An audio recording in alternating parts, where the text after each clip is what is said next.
Sécase la hierba, cáese la flor, mas la palabra de Dios vive y permanece para siempre. Por esta razón nos encontramos día tras día para hacer una lectura reflexiva de la Biblia, capítulo tras capítulo, en este espacio que llamamos Reavivados por su palabra. Hoy iniciamos la lectura del tercer libro de la Biblia, el libro de Levítico, que junto a los otros, los primeros 5, fue escrito como parte de esos primeros 5, fue escrito por Moisés en lo que se conoce como el Pentateuco. Y Levítico significa entonces llamó. Es un libro dedicado básicamente a los levitas, a los sacerdotes, a la familia de Aarón y al ministerio que ellos tenían que desarrollar en el santuario, ministerio a través del cual las personas de aquellos días y nosotros también hoy percibimos, entendemos, comprendemos, asimilamos y aceptamos el plan de salvación obrado por Dios en nuestro favor. Antes de la lectura de este capítulo vamos a orar para pedir la bendición de Dios. Señor, al meditar en el capítulo 1 de Levítico te pedimos que nos bendigas y que con tu Espíritu nos orientes y nos enseñes. Lo pedimos, lo agradecemos en el nombre de Jesús. Amén. Mencioné que el libro de Levítico está dirigido mayormente a los levitas, a los sacerdotes que eran los que oficiaban y dirigían.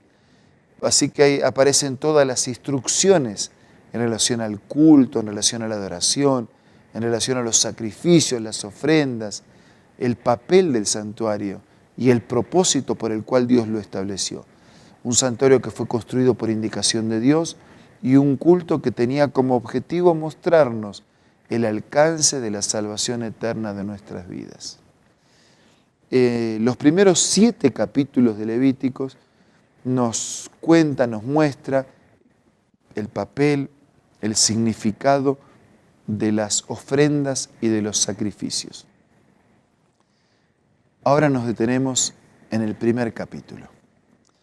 Llamó Jehová a Moisés y habló con él desde el tabernáculo de reunión diciendo: habla a los hijos de Israel y diles, cuando alguno de entre vosotros presente una ofrenda a Jehová, podrá hacerla de ganado vacuno o ovejuno. Si su ofrenda es un holocausto vacuno, ofrecerá un macho sin defecto y lo ofrecerá a la puerta del tabernáculo para que sea aceptado por Jehová.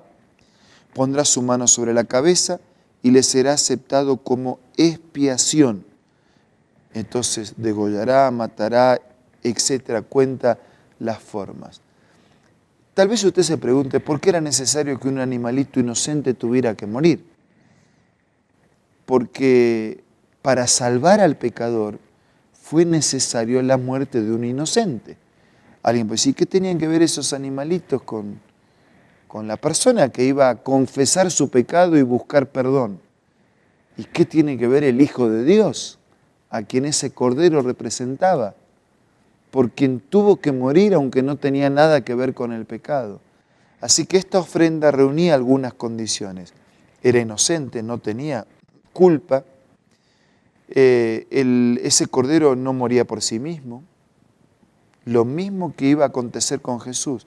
Era inocente, no tenía culpa, no tenía pecado, no iba a morir por sí mismo.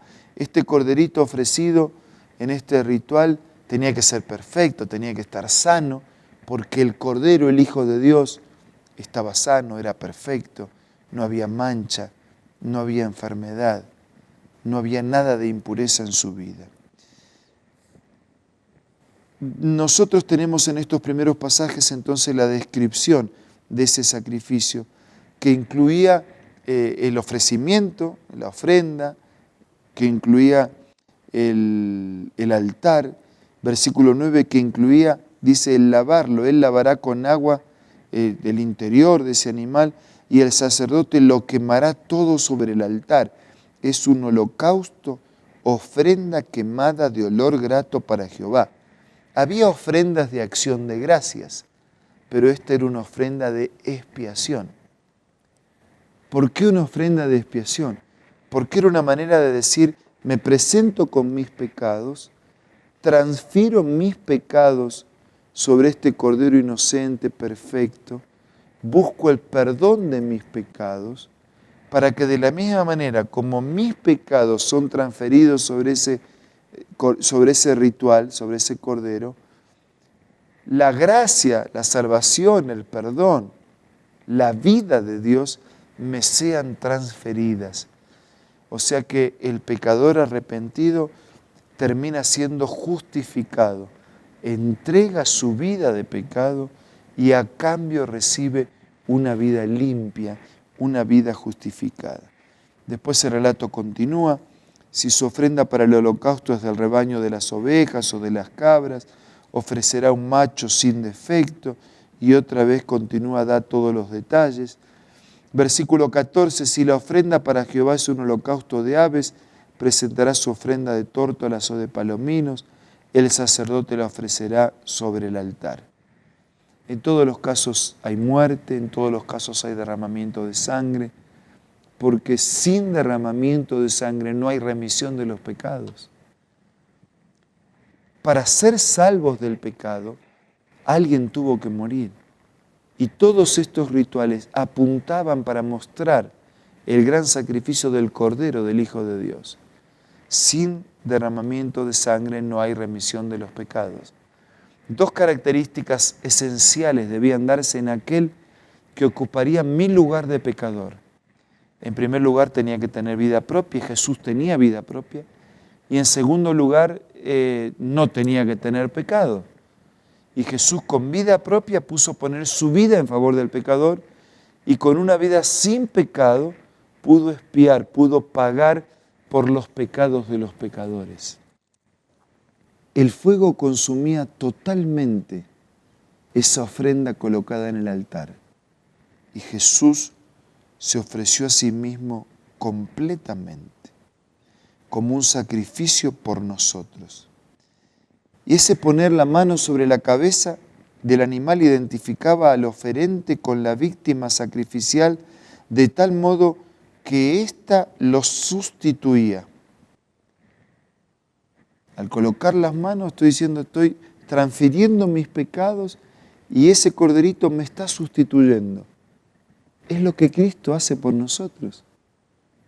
Al confesar nuestros pecados, estamos transfiriendo nuestros pecados y Él está ocupando mi lugar, cargándolo sobre sí.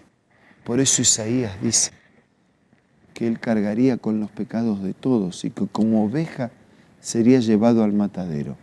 Él es la ofrenda que fue sacrificada por nosotros, por nuestra redención, por nuestra salvación.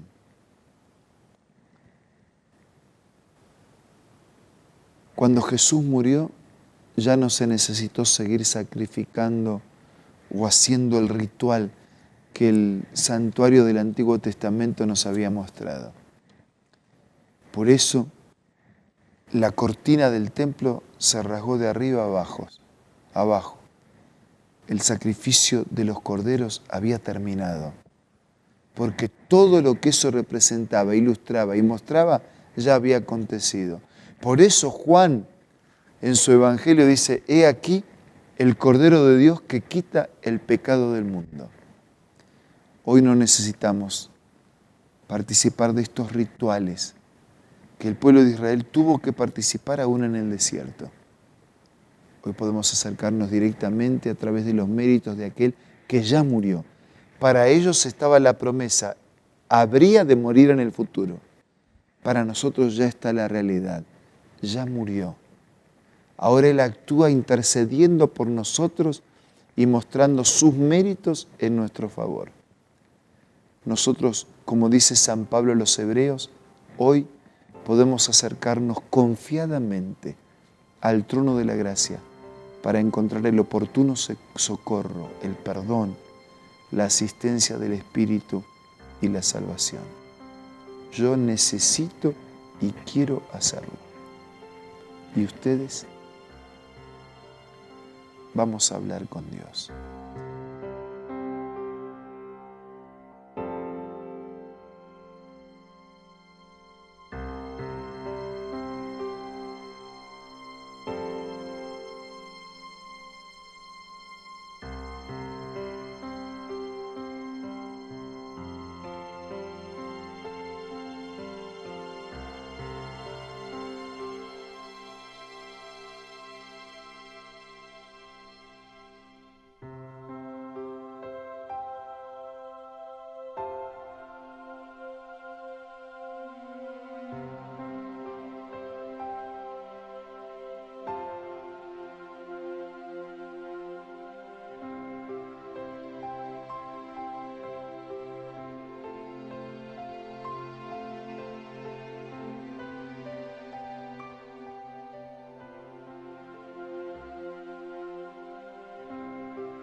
Gracias, Señor, por estas ofrendas, holocaustos, por estos servicios, por estos cultos del pasado, que ilustraban a los que vivieron antes de Cristo que el verdadero Cordero de Dios habría de morir por ellos y por nosotros.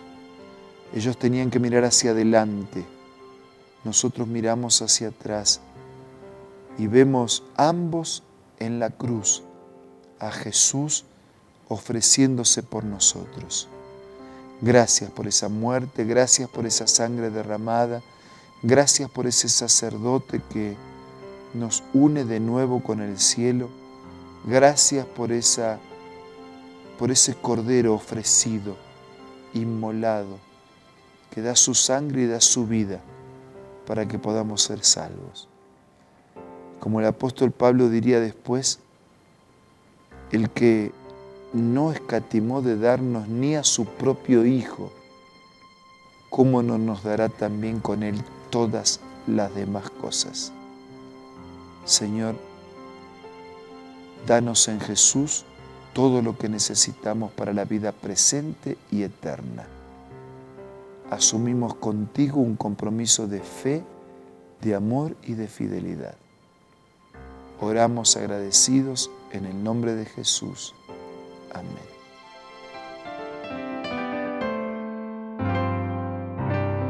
La Biblia, la palabra de Dios, es una carta donde nuestro Creador expresa su amor hacia la humanidad.